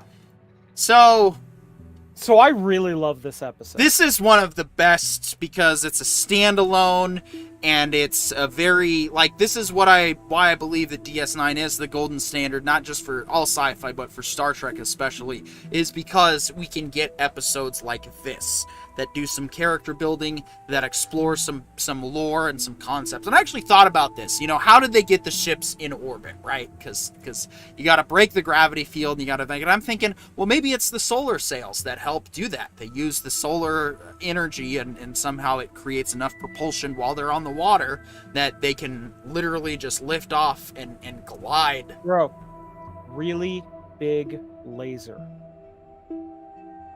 Or balloons. Yeah. Wildest part, this episode, I'm pretty sure, was written while they were talking about the original intention for the solar sails that are just now getting ready to be launched into orbit. Yep. 2023, 2024. I think the launch is set for like 2025 or something like that. There was also something else that happened very close to when this episode was written. There was a historian who proposed that Egyptians did have sailing vessels that could make it to South America. And he built one with his family and sailed it across the Atlantic to South America. Supposedly the Egyptians also had aircraft too, but that's a discussion for the Rogue Council. Yeah. To this day, people still won't say that is true. Like, to this day, people do not believe that there are ancient civilizations that literally dominated the world via sea travel. And even though you're saying there's literally a guy who proved it. And not only that, but like... let's be clear. He proved it was possible. Whether it actually happened in historical record or not, we don't know. What we have of historical record is maybe 10% of all of human history. I'm not disagreeing with that at all. I'm just saying I don't want to claim it as a fact without putting in the appropriate caveats. Right, but then to take all of that and turn it into a super future sci-fi adventure, like, to me, this is what I've always wanted in these, like when you meet the Covenant in Halo. Where were the Explorer Covenant? Where were the Covenant that just wanted to be like Amelia Earhart and see how far they could go in space?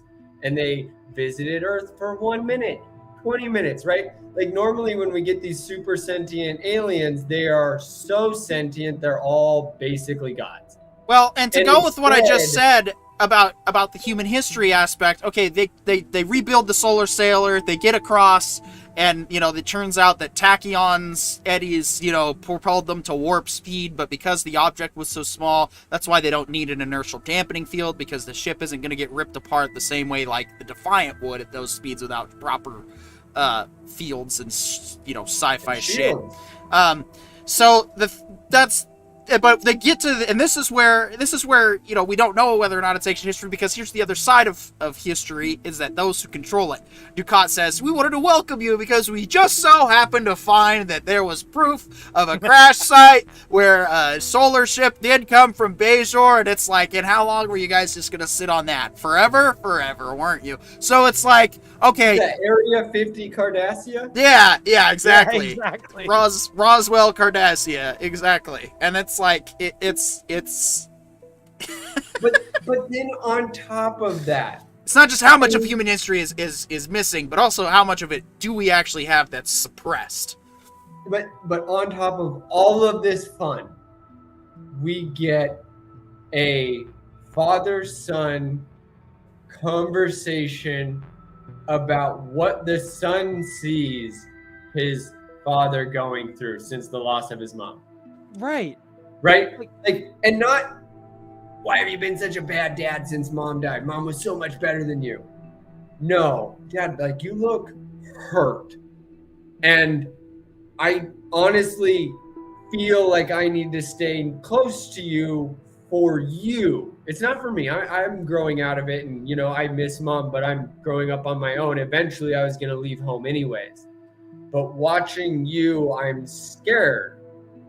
And for Cisco to be like, oh, I really owe it to my son to prove that I too can move through. I too can grow despite this gaping wound in my heart. Yeah.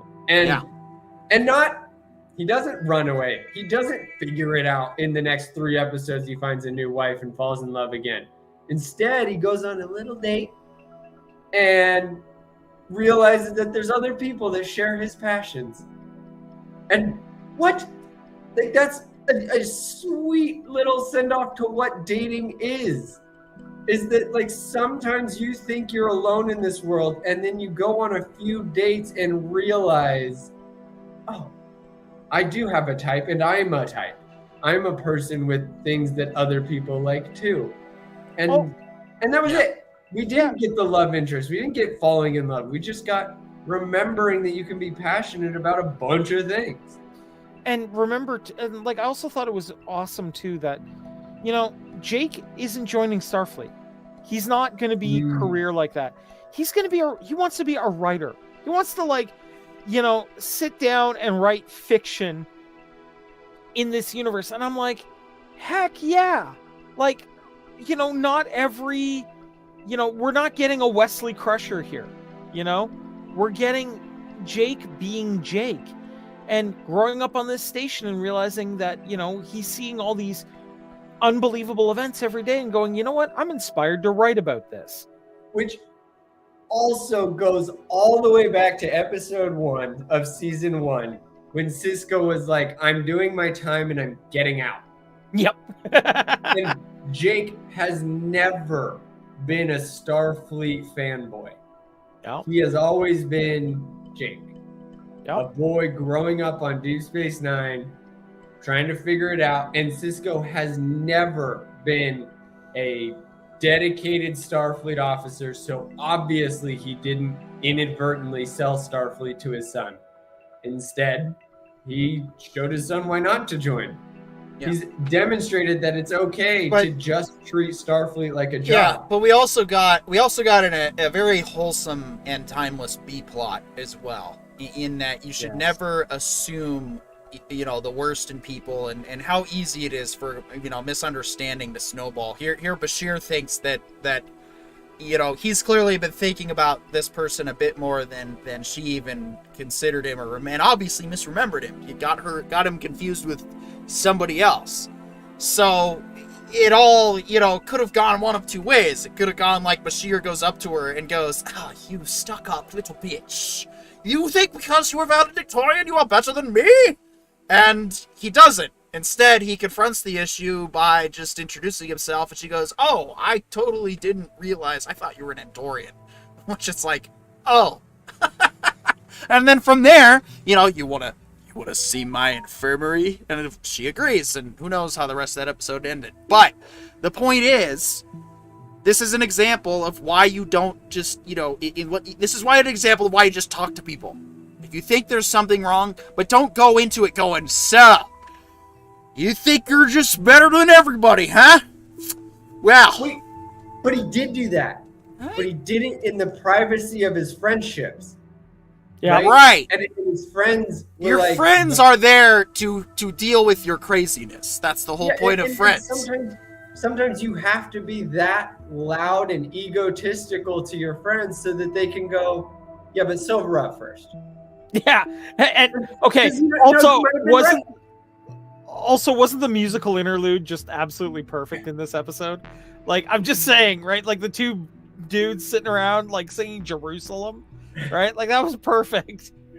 Yes. And I just thought it was so great, especially coming off the heels of the last two-parter, where Bashir and Garrick have just been so used to having nice chats at lunch and enjoying each other's, like, commentary on anything that they've experienced. And then for Bashir and O'Brien to try to do the same thing, and O'Brien's like, "Dude, I'm trying to eat." Shut up. Like, bro, we're here to eat. And then for O'Brien to go, like, it was such a tale of two households, because O'Brien goes, "No, my mom used to say you can either eat or talk. You can't do both well." Yeah.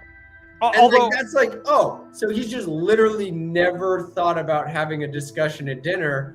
That would explain why O'Brien isn't known for taking people on dinner dates or also being a major orator. Yeah, also just for the record, like, 100% NCO officer. right? Like 100% NCO Oh officer. my gosh, yes. I didn't even note that, but yes, money. I mean, that's pretty much how it is. Like on the mess deck, you know, you have you you have those that talk, but then you know you have the ones that have mastered the hum hum hum hum. Yeah, and then they said, you know, like penis and whatever, hum hum hum hum. And then on the officers, you walk by and it's just And they're sitting there having coffee. have coffee, mean, sipping. I've got nowhere to be. I've got to go get my 9 hours of sleep. Oh, you know, I'm so much better than everybody. And, Or do if not it's miss. the Air Force. Do not they, miss they that. send their butlers to go deal with stuff. Yeah. Yeah, the hierarchy of how we do military needs to shift significantly come before back. I even ever consider putting on that uniform again. I mean, I agree with reducing servicemen, you know, beneath civilians. That's obviously how it's supposed to be in America. But you don't put other people beneath other people like that. It's just so corporate and wrong. Like there's good aspects of it, right? Like I like the way that it makes sense. You have administration, which is mostly officers, and then you have workhorses, which is mostly enlisted. And yes, I get it. Certain people have different aptitudes and intelligence that we should be catering to help them find the jobs they like. And then but the other thing is, stop getting rid of good people. Like, that's my biggest problem is high year tenure is a bullshit concept. If somebody is happy to do 20 years and retire as an E4 or an E5, that's going to save you a lot of money because that's like piss. You know, half of an E5 salary is nothing. And you get a good dedicated worker. Whereas, you know, you kick them out and then you run the risk of promoting a shithead and getting a shithead there and everybody's miserable because you put the shithead there when you could have just kept the old guy that wants to just be an E5 forever and doesn't give a fuck. That's what I can never stand about the United States military. And not to mention, you also get a solid backbone. Like the E5s are Ghost. the backbone of the military, and if you have a 20-year E5 in charge of the 3-year E5, you know, it really starts to like really solidify it. And on top of all of that, the difference between a blue collar and white collar person is some people like working their fine motor skills and some people like working their mind skills. And that's all necessary. Yep. We need our planners and we need our grunts, and that's not in any way disparaging, because I know a ton of really fancy people that still can't kill spiders, but somebody needs to kill the spider. Eddie Arndt writes in, says, anyone watching Secret Invasion? I am not, so I don't know if anybody else in the comments section or on the panel. You are? Yep. And I'm going to guess because you didn't recommend it for content and we instead are doing 4 episodes of DS9 that you didn't. Okay. All right. I would say this. It is okay. Marvel has had a problem with producing really terrible series. I mean, look, a lot of people, Disney has had a problem because Punisher, amazing. Right. But I will say this: Miss Marvel, the one following the little Pakistani girl, was actually pretty decent. Okay, like it actually was pretty decent. Cameron's giving it high praise, so I think I want to try that one. Yeah, like I mean, I'll be honest with you. Dahlia Lightwood writes in, don't get me started with Marvel. Oh, let's end the night with some fireworks then. Well, okay, so here's my piece on it. Miss Marvel was probably the best of the MCU TV series. Secret Invasion is solidly in the middle of the pack. Yeah, that's what pissed me off about WandaVision, was it was so good, but it ended up just being a lost clone. So it was like bad. Really cool build up to resolution. She-Hulk, enough said. Yeah, cool. Yes, I agree, Dahlia Lightwood. We have said enough on She-Hulk with that comment. Yep. More like she, or as R.M. Briggs would say, she-hump. I was like, yeah. Well, I was that actually one. going to go with, that is the TV series She-Hulk. a language so foul that I shall not utter it in the presence of reasonable men. Exactly. I just like saying shh. Yeah, As no, far it as I'm gonna was get into that it then. was too stupid. I mean, yeah, Marvel's just bad. Like the only show they had that was good was Agents of Shield, and even then they handled that poorly and didn't do a good job of helping that stand on its own. Sorry and for not anyone to who saw mention- my eyes. I apologize. But to me, I think the biggest issue with it is just, oh, you guys did so great with the Punisher, Netflix. Now stop. We're just gonna take it back and then pretend like we can do something better, and also denigrate everything you did. Yeah. Like that's Oh, no. it's taking your ball and going home. Nobody wants to play your No, no, no. I would even argue Agents of S.H.I.E.L.D. was better than this stuff. Oh yeah, hands down. Agents of Shield just needed better direction and needed a better plan. Like when they got to I think the part that I jumped off was when Sky was found out to be a secret superhero and superpowers. I was just like, I'm not feeling it, guys. Sorry. Yeah, I might. I liked it when it was like padding between the Marvel movies. Like there was the I whole did. episode where they're like cleaning up after Thor, and I was like, that's exactly what They these needed to guys are stay doing. with that, and that was what made it fun, and that's what you could have had and I liked how they brought some of the B-list actors to be main characters in the plot, because here's what it did: it was broadcast on ABC. So if you couldn't keep up with the Marvel movies, you could at least follow the show, and you got sort of a subplot connected to the movie. It was similar to what Everything or Nothing did with its co-op campaign and its single-player campaign. And that's why both campaigns are fun and enjoyable, because they have different aspects of stories that are enjoyed because of single-player versus co-op mechanics, instead of like Halo, where they're just like, it's a single-player game and we just slice the main character in half and it's two of you now, which is fun, but not super innovative or creative. And that's what I liked about S.H.I.E.L.D. It's super easy to play with your younger brother when you tell him player 2 is the main character. Oh yeah, but no, honestly, look, like Agents of S.H.I.E.L.D. was, I felt pretty fantastic. I really enjoyed it. I really like Jessica Jones. I wasn't as big, like, I respect Punisher. It was a solid series. It wasn't my favorite out of them. It didn't hook me either. Daredevil was hooked me more. Daredevil was my favorite, with Luke Cage being a very close second. And then I did like Jessica Jones personally. Punisher was so good to me because it was the Marine superhero. Yeah. In the sense that he never. All right. got his Real quick, independence. let's catch up on some fan mail. Let's see. Deli Light says Downey has another 10 years that he'll still be hot, and they wasted it. Blah. They never should have killed him off Iron Man. I'm still mad. And Thor jumped the shark. And Winter Soldier is one of the most popular characters. Yet he hardly has any development. And Captain Marvel, dumb. Yeah, and the big thing, like even with Robert Downey Jr., why did he have to die? Disney's cheap. Yeah.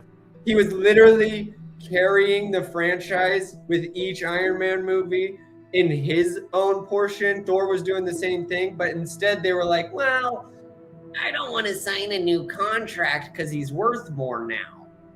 Yeah. Even though the whole franchise is worth 10 times what it was. You know what I would have done? Here's what I would have done. First of all, I wouldn't have killed Tony off, because I think at the time, Endgame's a bad movie. Okay, I do not like it. It does not hold up. Okay, the reason being is because that whole moment where all the heroes come back and it's amazing and cool, and we're gonna fight the bad guys. We don't know anything about them. They're just the disposable army that we have to fight this time because of time travel and 2014 Thanos. And it's dumb. It's all dumb. Thanos won. Thanos won the Infinity War. He died having completed his objective. He doesn't know that it gets undone because they kill him. It doesn't matter. It's a dumb concept overall, badly executed. So here's what I would have done instead.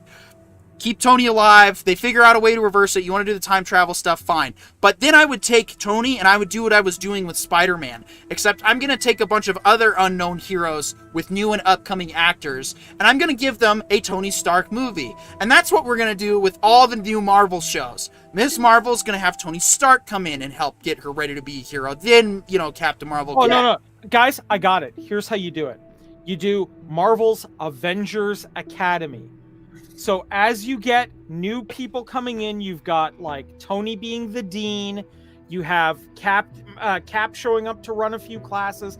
All the stars show up a little bit in everybody else's movie to get them going, and then kick them out and let them go do hero shit. Exactly. That would have been the way to go. Yeah, Iron Man should have, like, Tony Stark should have gone on to be the Alfred of the Avengers. A, he always had the money, and B, he was getting tired. Absolutely. Those were two 100% really well written out plot parts that, yeah, like you said, Burger, he should have been everybody. Like, who he was to Spider-Man is who he should have been for every new person, because that's where his character was going. He was done being Iron Man, not because, Iron Man was a boring character, but because Tony was old. He was getting old. As an adult, old hurts. Eventually, no matter how much cybernetics and whatever you got going on, it's going to get tired. You're going to get tired. And that's what they were giving us. And then they're just like, no, let's just kill him. No, and like, honestly, you don't want to pay him. And honestly, the thing of it is, too, if you set him up in that kind of, mentoring kind of role, occasionally, if you need to throw in a boost, he, things hit the fan, and he goes over and he opens the box and puts on the suit and goes out and settles someone Ash. Yeah. Right? Oh, yeah. No, like, he sends these people out to go fight Rhino and Electrode and all that stuff. And when they're at their worst end, all right, he shows up to save the day. Real quick. Dahlia Lightwood writes in, Iron Man 1, 2, and 3 were loved by lots of kids. Showing him burned up and dying in the Iron Man suit just sucked as an ending. I completely agree. Yeah. Like, I'm sorry. The killing point for me is when Strange looks ahead at the 11.4 million futures and only sees one where they win. That was like, no. You got do better. You could have done so much better. And then we get Avengers any good? Yeah, right? Yeah, you guys have a 1.4 to 1 chance to win. You guys are terrible. Just give up. Like, let him win at that point. I mean, there's no point in coming back to fix it. But anyway, that's another conversation. I mean, like, and I am going to say that I did enjoy Infinity War and Endgame. I did actually enjoy them. I enjoyed them initially as well. I think I enjoy Infinity War better because well, anyway, we don't have time for the argument. It actually hurt in terms of loss, but Endgame hurt in terms of it literally ended the game. It turns out all of it really was all about getting Disney more money and them literally... See, this is using time travel to try to avert consequence. But of course, they kill Iron Man as, see, it's not totally without consequence, but it's like, it's not... I'm sorry. I'm supposed to believe that Tony, having come in contact with Infinity Stones, didn't have technology that could have properly grounded the power and not killed him in his suit. Bullshit. It's another bullshit plot device that they fail to recognize because they don't know their lore, because they're just thinking about, emotional heartstrings that we can pull. It's cheap. It doesn't last long. Look, I don't even like it anymore. Stan Lee didn't even do that. Oh, well. And that's why they waited till he died. Yeah. I could still enjoy Endgame, but it's like, it's not that, like, Avengers probably pretty much peaked with the first one, and then we know what happened with the second one, and then, yeah, I mean, Infinity War is great, but I think without the first Avengers movie, you got nothing. Anyway. Yeah. Winding down the last 3 minutes. Does anybody have a quick topic they want to discuss? Any quick news that we want to recap? What's up? Oh, right. Foundation Season 2. I'm telling you. It tracks with the book. Fine. Like, what we were missing from the book, whereas the fact that it kept doing time jumps, and we couldn't actually, like, we didn't see that in Season 1. Turns out Season 1 is just like the first chapter. The first, before the first time jump. And Season 2... 168 years later. Just like when the new warden showed up, there's a new warden. And oh my God, it's so pretty. Like, and not fluff. It's so sci-fi. It is amazing. Emphasis on the sci, a lot of the fi, but still just so cool, and I'm loving it. I think we should bring it back, but I think you guys should watch the first 2 episodes and see if you agree, because it's fun. Well, I was going to mention that Rogue Council this Thursday, we're doing Viking Myth. Awesome. Yeah, so if you like lores and mythologies and, you like watching us wear tinfoil hats and talk about any kind of open-ended conspiracy, spirituality, science discussion, we're not particular, we don't discriminate, we don't tell you how the world is. We're very much the figure it out, okay? That's what we're doing, all right? You can pull your own weight and find yourself the same way we are. But, our way isn't necessarily the correct way, so... Yeah. If you like that stuff, the weird, and of course, Choreo, you're getting more and more educational with your particular faith, which has had all kinds of just fun misconceptions and misunderstandings. Well, I mean, I take the opportunity to give a little bit of insight along the way into to my culture. I myself, of course, am also going to be, sorry, I just wanted to mention too, I'm going to be firing up another Halo stream in about, within the next hour. Just a heads up there for anybody else who wants to join. Yeah. And honestly, your Halo streams are friggin' phenomenal to watch. Oh, thank you. I throw them on while I'm at work, just in the background, and enjoy. Awesome. I appreciate that.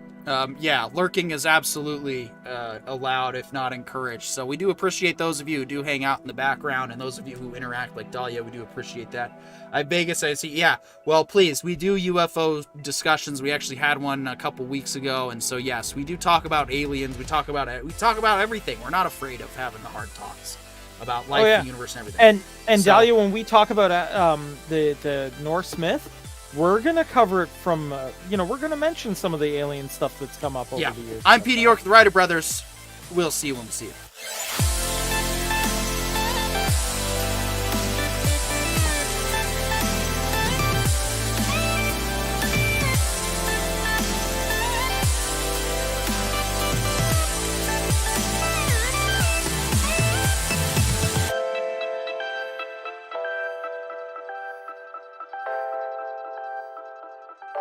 This has been a presentation of the Ryder Brothers Tuesday Night Live Show. The Ryder Brothers, restoring respect into discourse.